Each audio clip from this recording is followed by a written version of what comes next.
Hi there, this is Jason, and this is session 3 of the design proposal formula. In session 1, we took a look at what challenges architects have in the design proposal phase within a real world practice when they have lots of clients.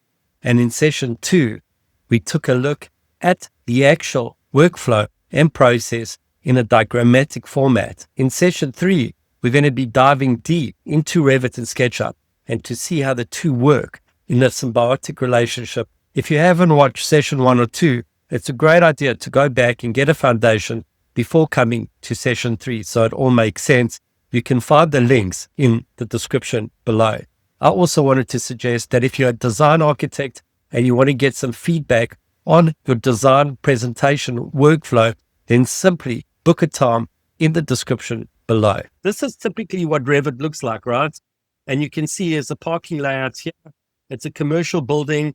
It's a wedge-shaped building. You can see the back of the building here is a triangle, and then there's this huge public space, which would be a canteen. And it's mainly an office space, and then sits above the square canteen. And then there's this ability to open up onto a patio here where there would be tables and chairs, and staff and people that work on this campus could enjoy a public space, an exterior space. This is actually a reservoir. It's a sort of like a lake that would have a fountain in the middle, and then the rest is just basically public parking. So it's pretty straightforward. It's a commercial scheme of 5 floors, 1, 2, 3, 4, 5. So this is what a mass traditionally looks like. Does anyone know what a mass is? Have you ever seen a mass? Okay. This is how you would model the envelope of the building. So when you click on a mass, you can absolutely divide the mass up into floors. But before you do that, obviously it's based on a plan. The plan is my schematic plan. If I edit this, you'll see that there is a plan underneath here that I'm working off. So I'm tracing off that plan.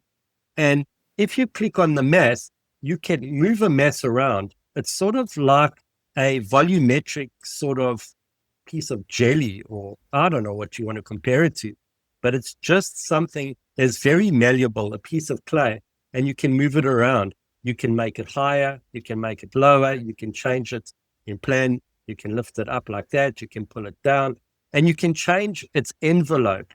It's really easy to change the envelope. But then what you can do is you can split the mass up into the floor levels that come with your elevation. So I set up all these floor levels in elevation. And then what you can do thereafter is you can add floors to this. You can add floors to each level, right? So I'm going to add a floor to these levels. These are just reference planes at the moment. But when you add to the floor levels and you hit create, you get all these floors. Now, the minute I change my mass, you can see that these floors are no longer in alignment with the exterior of my envelope. But what's so cool about Revit is you can click on these floors and you can update to face. And what happens is these concrete floors, which will be used in your working drawing, will update to your Revit model. You can see how they're sticking out here, and you can go and update it and it will be more flush and it will stick to the model. So it's got this sort of intelligence where it understands that the envelope is governing it. And once again, you can move it any direction you want. You can see sometimes you can use it to your advantage to create exterior balconies, which is cool. But so that's the first possibility of a mass. The second possibility is that we can add walls. So we can go and click on the surfaces here and we can add walls. And these walls stick to the edge of the mass and really give us the opportunity to do so many things. For instance, I can go and I can cut this wall and edit it, and I can put some windows in here, for instance, something like that. And then I've got the ability to play with walling functionality. And also, if I do change the model, let's just change it up a bit here so I can show you how it works.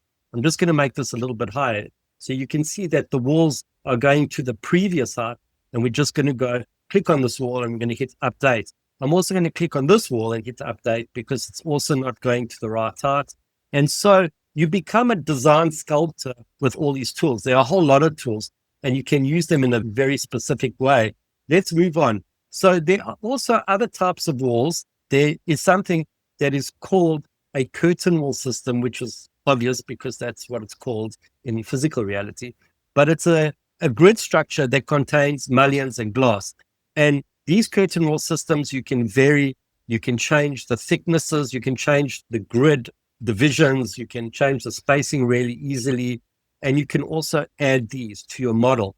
And this creates a glass facade, which is really going to give your model something, I guess, what you would want to call very exceptional, right? So there you go. So we've got all these amazing tools at our disposal, and there are a whole bunch more. But like I said, the whole idea is to reiterate. Now, what I wanted to suggest to you, I'm going to hit Control Z to see if I can get back to the beginning. Let's just go back before we erased everything, because that's the model that I'm going to be using here. There you go. So I've just Control Z'd all the way back to the beginning, but this is the model that I came up with. And then once you get it to a certain level of geometric assemblance, because it does all your geometry for you, you can see I've got these. This is also a curtain wall system. It's running across the facade of my patio area. And we're going to take this into SketchUp. So let's jump into SketchUp to see why this is so powerful. Remember this area here under the patio. We're going to be playing around with that, and you'll see how amazing that comes in. So if you take a look at this model, I've imported it into SketchUp. It's about 99% the same. I've done a few quick updates to it. I put these blocks on this facade here.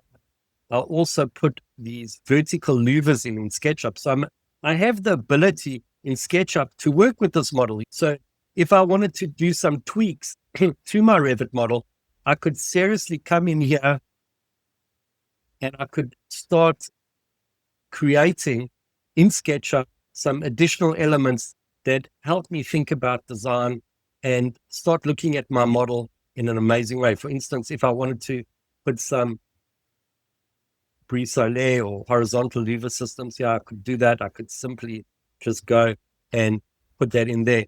And it allows you to work with the Revit model. It's no longer in the BIM format that it was in Revit. But for instance, I put this whole structure in because I felt that this building will need an entrance and a lift shaft in that position. So I put that building in. But you can see the detail that I managed to achieve. I'll also show you those vertical columns that we said keep an eye on. These are them. But what I did is I used one of them, which it was actually singular, and then I edited it. Let me show you how this works. It's really, really cool. So you could just watch the columns in the background. So you can start iterating your design in a very marvelous way. If I move, you can see what has happened to the other members because they are part of the family.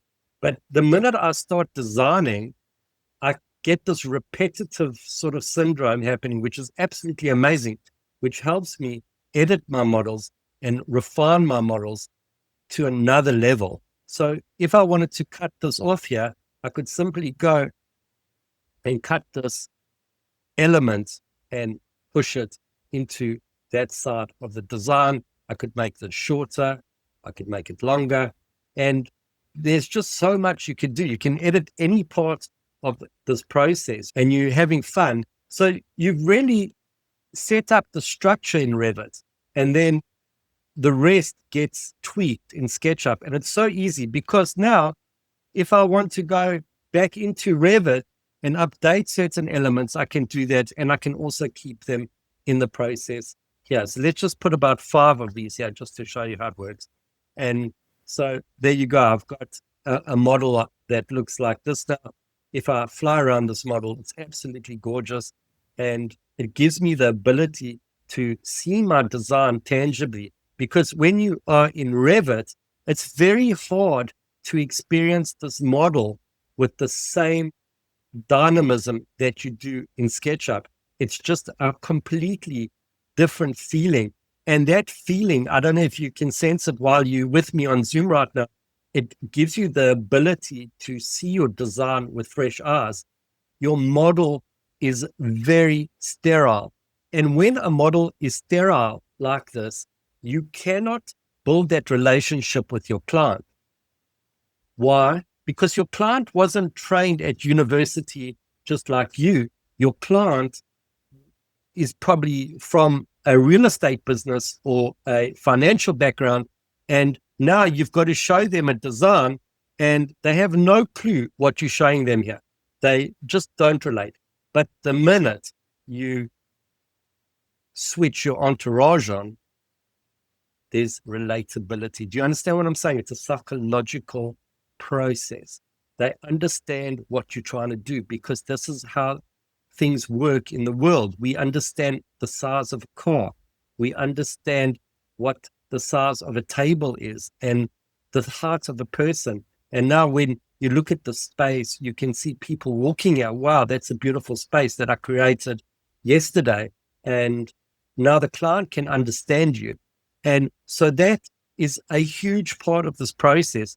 And to get it to look like this and grow it from the Revit model to the stage is the drawing board that I showed you earlier, the SketchUp and the Revit drawing board. Once you've got a model looking like this, it's very easy to move any of these objects around. SketchUp is just absolutely wonderful. You can just move stuff around as a child playing with Lego. You can copy stuff and you really can bring your models to life. It's not a huge labor. And then from here, I can also set up views in SketchUp, like I said earlier, but I can also set up views with different types of line work. I can also set up elevations. I can go into an elevation here and I can absolutely switch perspective off and I've got an elevation to scale. This has got a scale on it. You can go and measure it if you really want to. There's definitely a way to dimension things as a design. Now you must remember this is early design process. And once we've got the SketchUp model and all its beautiful stuff happening, then we can start exporting views to Photoshop. And Photoshop gives us the ability to do layout. Now, layout is super important because layout gives your client the ability to not be overwhelmed. You can set everything up in Photoshop and print it out on an A3 laser printer. It will cost you maybe $2 or $3 to print a page. And you can get the most awesome presentation out in literally a few hours. You could have your whole project finished and you could win the project. Now, if you have a set of drawings that show the design like I'm showing you. Now, the difference between this and a photorealistic render is that it looks handcrafted. And when a client looks at a handcrafted image, they look at you as a craftsman. But if you show them a photorealistic image, you can overwhelm them. It can be very dictatorial, and they start focusing on things like the sky and waterfalls and textures instead of your design. But when you show them a drawing that has line work and color and it's very subtle, there's a whole new level of communication that's established between you and the client. And what I wanted to suggest to you right now is that this is a business tool. This is not just an arty-farty tool to show people how wonderful you are as a designer. And the most professional person that I know that worked like this was Frank Lloyd Wright. And he produced the most astounding three-dimensional images for his clients. And he was a super success at designing and showing the final product and sometimes even the upfront vision of what it could be, because that's what the client connects to. The client doesn't connect too much to your planning and to your sections and your elevations like we do as design architects. They connect to final product like this. You cannot go into a meeting without the schematic design for sure. You need plans, you do need sections and elevations, but that's more so for a quantity surveyor. But for your clients, you need to accompany your drawings with something that looks like this. And let's just jump into my slides again, just show you a couple more slides. So if you go back to my drawings, you can see I've used a similar style. These are projects that absolutely use a similar style. And you can render any way you choose. There are a few different ways that I teach to render, but this is Lumion, this is V-Ray. these are old drawings, but the latest drawings that I do, I feel that all this project is being built right now. It's called Naledi. It's a value mall that we did this year.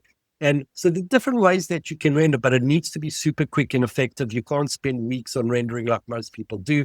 And then all of a sudden, we've got AI. I mean, the other day, we did this project 40 minutes from its original drawings that were done 15 years ago. You've got AI, but I would suggest AI only for later in your design process when things are more sort of solidified, because AI is extremely powerful. There's another project we just did in Botswana. It's a high-rise building. I'm sorry that it's not so clear here. Let me make it a bit bigger so you can see. But it's all AI-driven. This was done in a couple of softwares. And then you can see we go from a SketchUp model that could have been generated in Revit into this type of rendering really quick. So there's a whole lot of different methods that you can use. There's only so much I could cover in these short videos, and I know I've given you a lot to take in. Truth is, there are still big gaps to fill in the design and workflow process. What you see is a distilled overview of a system I've been shaping for nearly 20 years, refining it to flow, to reduce stress, and to empower my creativity. I've shared the big picture with you, but there's just so much more to unpack. The nuance, the rhythm, the step-by-step mastery that makes this process a second nature. And that's what I want to offer you next. I want to take you by the hand and guide you through it one step at a time over the course of the next 8 weeks. This week is registration week for the Architect's Design Proposal Formula. And if this resonates with you, the best way to move forward is to book a time to chat with me using the link below. We'll meet, we'll get to know each other a bit and see if this is a good fit for where you are in your architectural design journey. This training is designed to transform how you use your design tools to turn your screen into a true creative architectural virtual design drawing board. It will liberate your design process, reduce your deadline stress, and position you as a hybrid design architect, equipped to close projects, deliver high-value proposals, and offer real impact in a big design or medium-sized firm.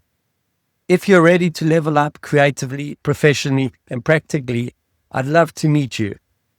Click the link below to book a time. So if you found value in this training, I suggest to watch this video where we discuss a powerful psychological trigger in the format of print media to blow your clients away and to win projects. Click here to watch now.